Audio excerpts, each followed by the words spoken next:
Welcome back. Today, we're unpacking the Federal Reserve's latest decision made. On June 18, 2025, in a widely anticipated move, the Fed opted to hold the federal funds rate steady, keeping the benchmark between 4.25% and 4.50% for the sixth meeting in a row. In its post-decision statement, Fed Chair Jerome Powell emphasized a balanced approach. Inflation is showing signs of slowing, but global risks like Middle East tensions and renewed trade tariffs could reignite price pressures. While financial markets anticipated this pause, the lack of new guidance on rate hikes or cuts introduced a cautious tone. Importantly, the Fed also updated its economic projections, the so-called dot plot, showing the median forecast still expects to rate cuts by the end of 2025, but sentiment is increasingly divided. Some policymakers believe no cuts are needed this year, reflecting a more hawkish undercurrent in the Fed's outlook. Projections, risks, and market response. Let's dive into the projections and what they mean for the economy. The Fed's updated forecast points to a modest slowdown, GDP nearing 1.4% growth, unemployment rising slightly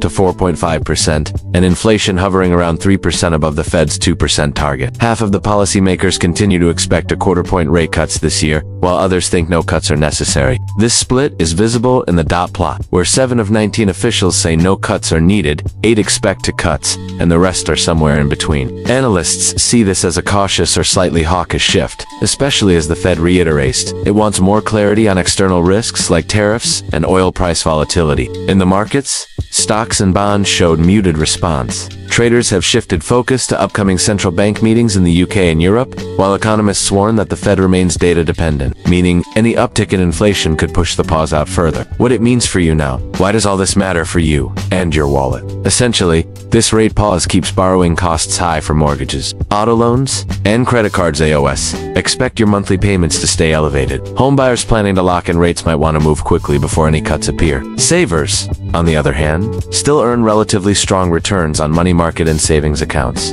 Businesses should watch for how trade tensions could impact costs, while consumers may feel further inflation if tariffs persist. For investors, the Fed's stance suggests a possible rate cut window toward year-end, but the path won't be smooth. Mixed economic data could cause volatility. The key takeaway: maintain budget discipline, shop for competitive loan rates, and keep an eye on upcoming inflation or job reports. These will guide Fed decisions. If you're unsure about when and how to lock in financing or refinance, consult a financial advisor. Hit like if this helped, and comment below about what you're waiting for: rate cuts or stability. And of course, subscribe for clear updates on finance and policy. Until next time, stay informed and stay empowered.